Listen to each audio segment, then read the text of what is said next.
2부 함께 해주실 두 분 소개해드리겠습니다. 김정환 변호사 나오셨습니다. 어서 오십시오. 네, 안녕하세요. 오늘은 좀 복장이 편하게 네, 오셨네요. 오히려 오늘 어디 출장을 좀 다녀오느라 뭐 이렇게 옷이 좀 이렇게 그냥 편하게 입고 왔습니다. 안 변호사 복장이네. 네. 자, 그리고 한결의 김남일 기자 함께합니다. 어서 오십시오. 네, 안녕하세요. 두 분 또 오셨으니까 한미 정상회담 얘기를 좀 해보자면 뭐 다양한 그 기사로 나온 내용들이 많습니다. 그런데 아시다시피 정상회담 앞두고 트럼프가 그 트루스 소셜에 글 올린 것 때문에 뭐 긴장감이 높아졌던 것도 많고 그 이후에 뭐 대통령의 현장 대처라든지 이런 것들이 잘 진행됐고 트럼프도 오해였다 스스로가 이제 얘기하면서 해프닝으로 마무리가 된 것 같습니다. 그 각 특검에서는 관련된 이슈에 대해서 또 입장을 내기도 했어요. 절차에 따라서 한 것이고 뭐 미군이 아니라 미군은 상관없고 이 각 사령관의 승인 아래 군내 내용들을 확인했고 팩트 체크했던 것이다. 법에 의해 진행된 것이다. 교회 압수수색 관련해서도 역시 합법적 절차를 다 지킨 것이다. 이런 내용들이 나왔습니다. 그러니까 트럼프가 그런 글을 쓴 거를 뭐 특유의 협상 기술이다 이렇게 저희가 정리를 하고 있습니다만 구체적으로 이게 특검 수사 내용을 얘기한 것들이나 이런 것들을 보면 우리나라의 그 극우 세력들이 주장하는 바와 그러니까 미국 내에도 극우 세력들이 있는 것이고 어찌 보면 오히려 더 뭐 거대한 세력이 있는 거죠. 이들 간의 네트워크가 작동한다라는 것을 보여준다. 이렇게 지금 설명을 하고 있고 이 내용에 대한 보도들도 지금 많이 나오고 있거든요. 우리 뭐 모스탄 뭐 그리고 조선일보가 얼마 전에 일면에 그 칼럼 실었던 고든창 이런 인물들이 계속해서 거론이 되는 상황인데 우리 김남일 기자는 이 상황을 어떻게 지금 보고 계신지요?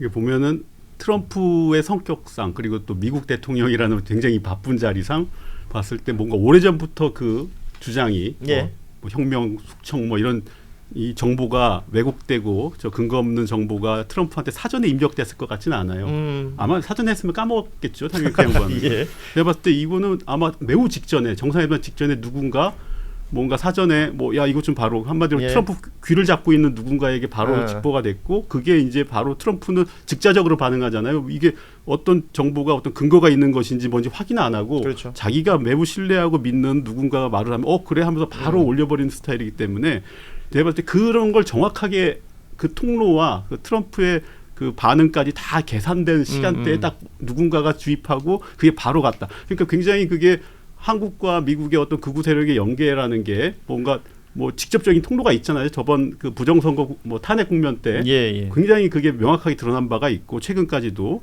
대선 직후에도 나왔던 반응들까지도 해서요. 그래서 어쨌든 3시간 전에 정상회담 3시간 전에 바로 트럼프에게 그런 왜곡되고 근거 없는 정보가 주입이 되고 그걸 주입시킬 수 있는 사람이 트럼프 주변에 있다. 그 사람은 미국 내 극우 뭐 마가 세력이든 극우 세력과 연결돼 있고 그 세력은 또 한국의 극우 세력과 연결돼 있다. 굉장히 좀 위험한 징후 신호죠. 예.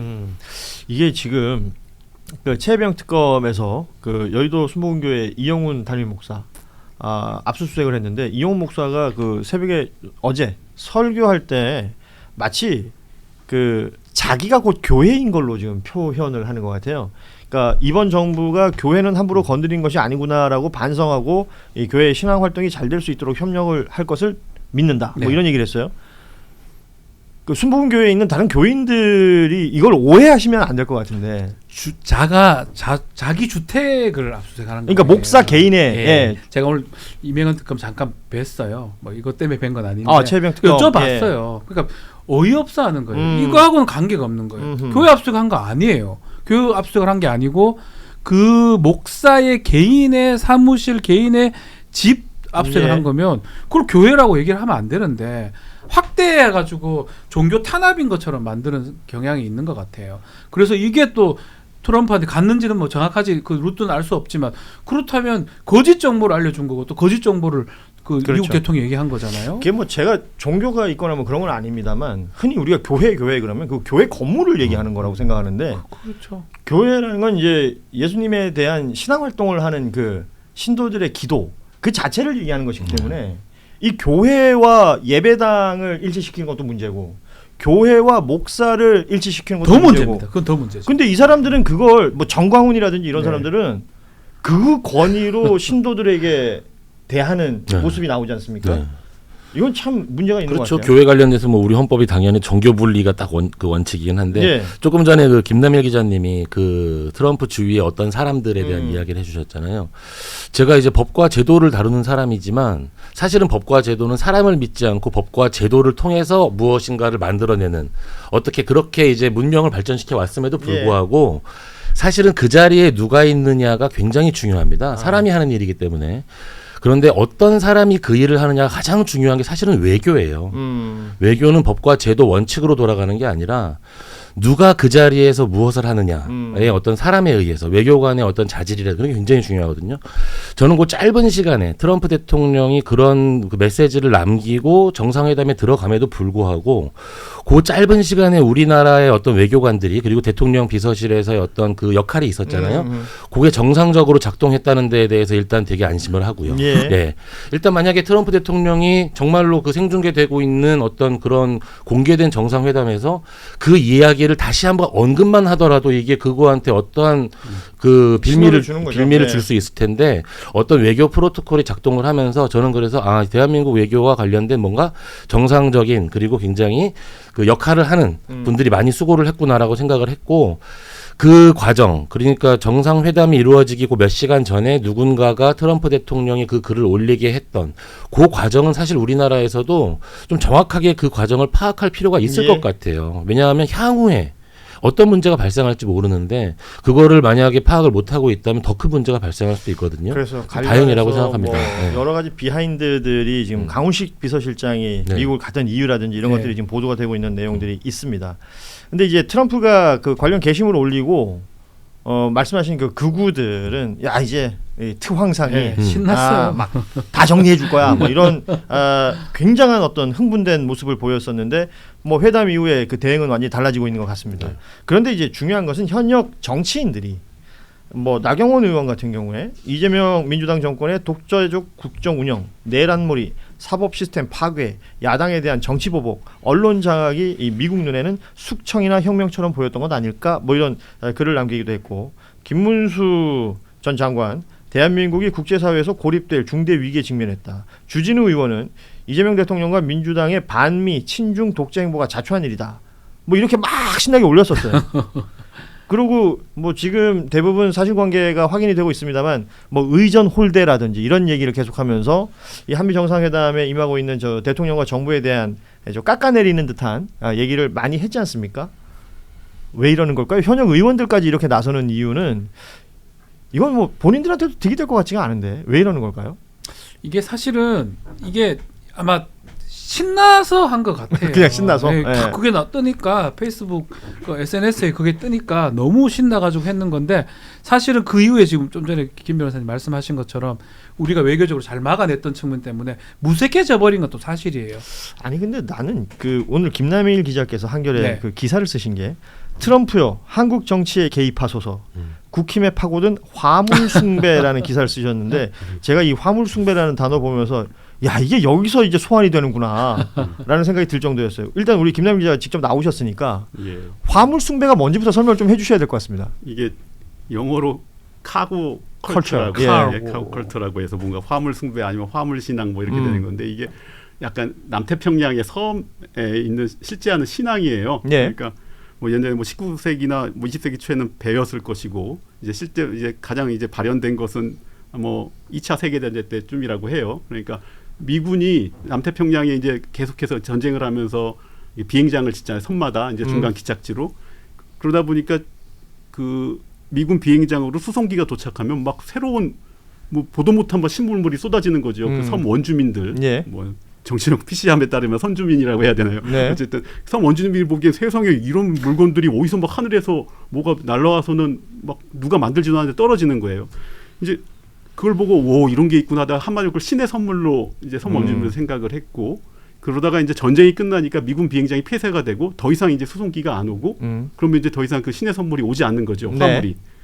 그러니까 제발 이제 그때부터는 이제 뭐 대나무나 나무로 비행기 모양의 어떤 조형물을 만든 다음에 제발 다시 와주세요. 다시 와주세요 하면서 기도하고 근데 그게 현재까지도 어떤 섬에는 뭐 USA라고 가슴에 쓰고 해마다 그리고 성조기를 들고 퍼레이드를 해요. 이제 자기 신앙처럼. 이제 그게 이제 숭배, 화물 신앙이라고 하는데 이게 보면 2017년 박근혜 탄핵 국면 때부터 외신에서 굉장히 주목을 합니다. 아니 왜 탄핵 반대하는 건 좋아 지지자들이. 근데 왜 태극기 말고 성조기를 같이 흔들지? 저희한테는 사실 좀 익숙한 장면이긴 한데 그렇죠. 예. 외국 사람들 보기엔 굉장히 기이한 겁니다. 예. 그게 이제 2025년 1월에 또 윤석열 탄핵 국면에서 또 이제 그게 그렇죠. 동일하게 재현이 됐잖아요. 그래서 보면 영국 가디언이나 아니면은 미국 워싱턴 포스트나 이걸 씁니다. 왜 윤석열 지지자들은 성조기를 흔드나?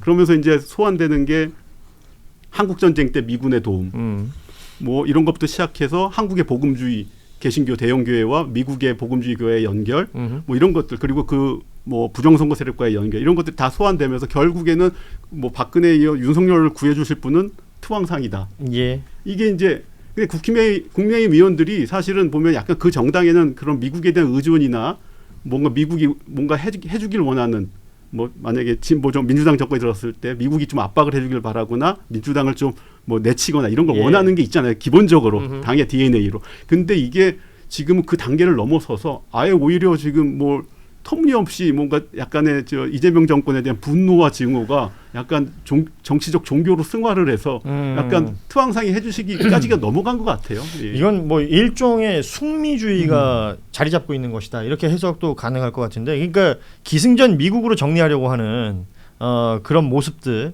여기에 대해서는 뭐 분명히 좀 짚어봐야 된다. 이게 예전에 그 태극기 부대라고 불리던 분들 있잖아요. 이분들이 태극기보다 이제는 성족이나 이스라엘기를 더 많이 흔들고 있다라는 얘기들도 한단 말이에요. 그러니까 그런 지점들에 대한 지적을 우리 김남일 기자가 기사로 써주셨는데, 자, 국민의힘의 새 대표가 선출이 됐습니다. 근데 이 새 대표는 소위 말하는 이제 반탄파, 그 말씀하신 그 극우 세력의 베이스를 두고 그 관련된 활동을 하는 유튜버들한테 가서 면접을 보고, 그리고 전당대회가 이제 투표 날짜가 가까워지면서 아주 급격하게 상승하는 기운을 보여주면서 결국 당 대표로까지 선출이 됐는데, 이 국민의힘의 몫으로 국가인권위원회 상임위원과 비상임위원을 또 추천을 해야 되는데, 예전에 한번 추천을 했던 사람들이 뭐 성소수자 혐오라든지 내란 옹호라든지 이런 이유로 그러니까 철회가 됐었습니다. 근데 다시 추천을 했던 인물들도 거의 비슷하다. 네. 뭐 지금 보니까 이제 보금법률가회라는 곳에 출신들이 많다고 해요. 지난번에 추천됐다가 철회됐던 지영준, 그리고 이번에는 그 숭실대 법대 이상현 교수가 또 그곳 출신이라고 하는데, 이 보금법률가회의 초대 공동대표가 안창호, 지금 국가인권위원회 위원장이기도 한데, 그 뒤로 뭐 쭉 이 라인이 연결되는 것 같다는 생각도 드네요. 예, 이 국가인권위원회 관련된 이제 국민의힘 추천을 보면서 저는 두 가지 생각을 했는데요. 일단 국가인권위원회 이제 그 인권위원을 뽑는 과정이 국회가 4명, 대통령이 4명, 대법원이 3명을 뽑거든요. 예. 국회 4명 몫을 지금까지 관행적으로 여야가 추천을 그 2명씩 추천을 하면 반반, 예. 서로 인정을 해줬었어요. 그런데 이제 지금 그 인권위원회법에도 정확하게 인권 향상을 위한 업무라고 되어 있는데, 네.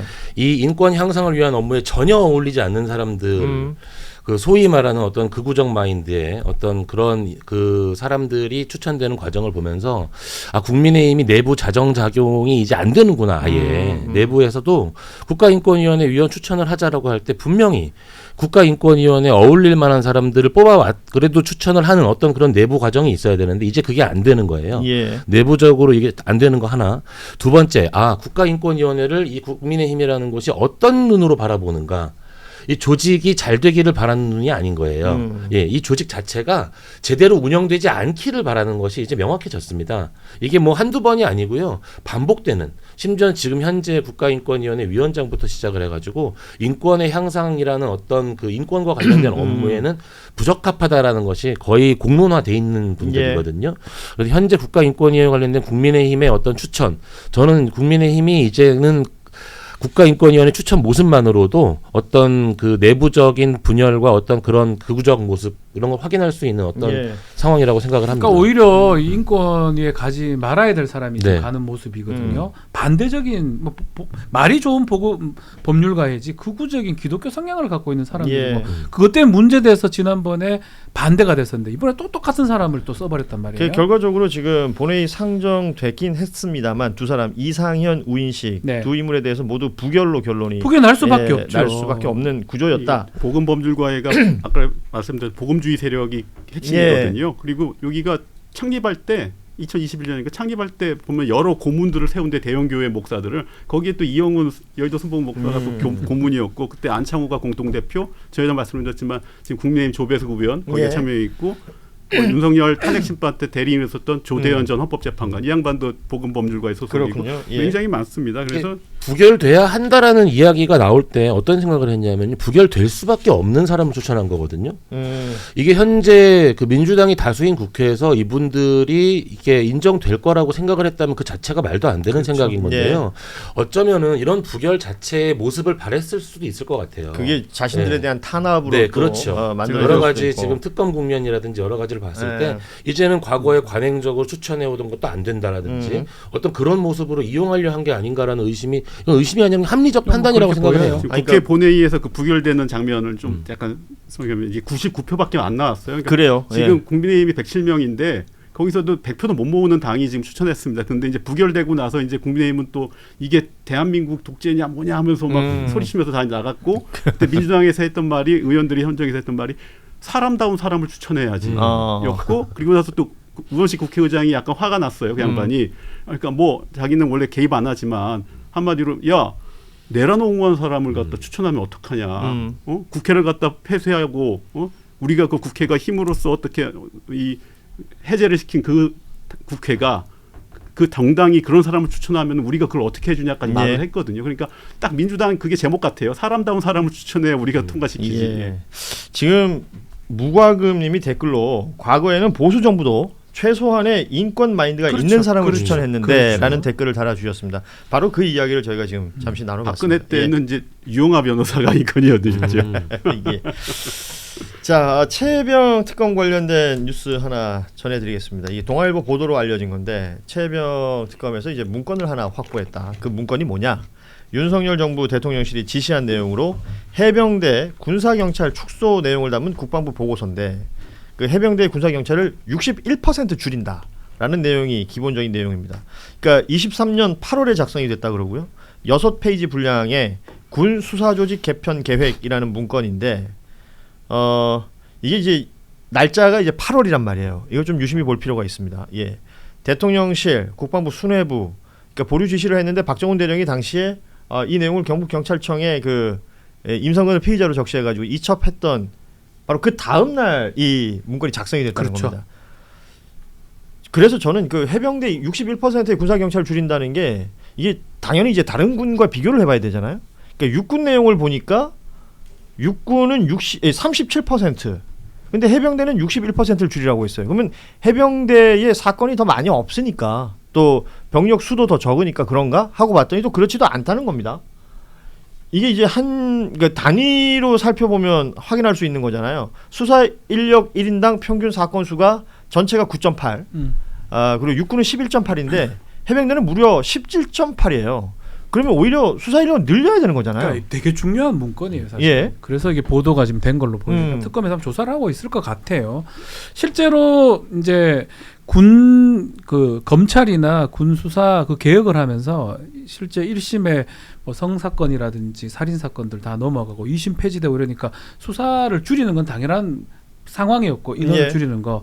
근데 그 비율을 맞춰서 줄여야 되는데 해병대만 특히 많이 줄였던 상황이에요. 그러네요. 예. 또 그 시점이 8월달 그때고요. 그 박정훈 대령이 해병대 수사단장이었단 말이에요. 그렇죠. 그래서 이거는 누가 지시를 했고 어떤 보고서가 어떻게 올라갔고 확인하면 대통령실에 누가 이거를 지시했던 게 다 나올 것 같거든요. 그러니까 정황증거 경로설에 아주 중요한 정황증거가 될 수 있을 겁니다. 그러니까 경로 해가지고 이런 거 만든 거 아니냐 이거지. 그거 확인하려고 예. 하는데 거의 누가 봐도 맞아 떨어지잖아요. 그러니까 윤석열 스타일이라는 게 그런 거잖아요. 뭐 야 의사, 야 2,000명 증원해, 야 뭐 과학 예산, 야 카르텔 삭감해. 이런 거 뭔가 근거도 없고 뭔가 사전 검토도 없고 대충 보면 느낌 좋은 숫자 고르는 느낌이잖아요. 예. 이것도 아마 그랬을 거예요. 그러니까 야 군에 군검찰 있잖아. 군경찰이 뭘 수사를 해? 야 원래 수사는 검찰이 잘해. 아마 이랬을 가능성이 있는데 그렇죠. 아마 아까 박 변호사님 말씀처럼 이 군 어떤 사법제도 개편이라는 거는 좀 오래된 검토되는 내용이었어요. 그러니까 옛날에 2005년에 사법개혁 추진위원 사개추위 있을 때부터도 함께 논의가 됐고 2021년에 그 공군 부사관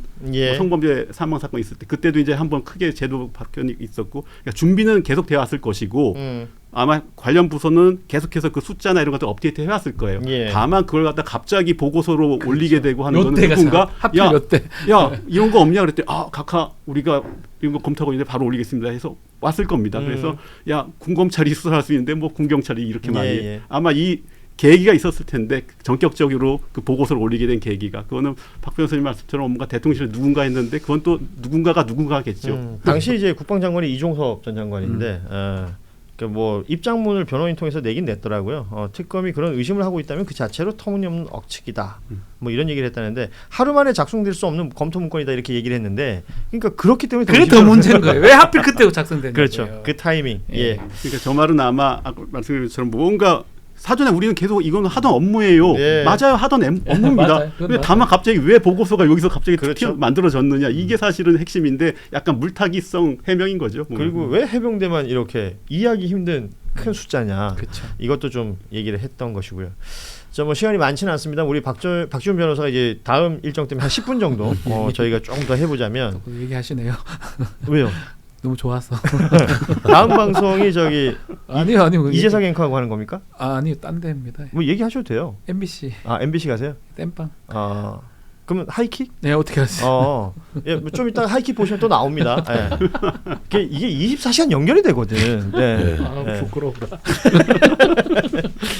뭐 참고로 말씀드리면 저는 그 저녁 시간에 방송이 없습니다. 예, 어디 원하시는 분들 있으면 섭외해 주시기 바라고요. 예.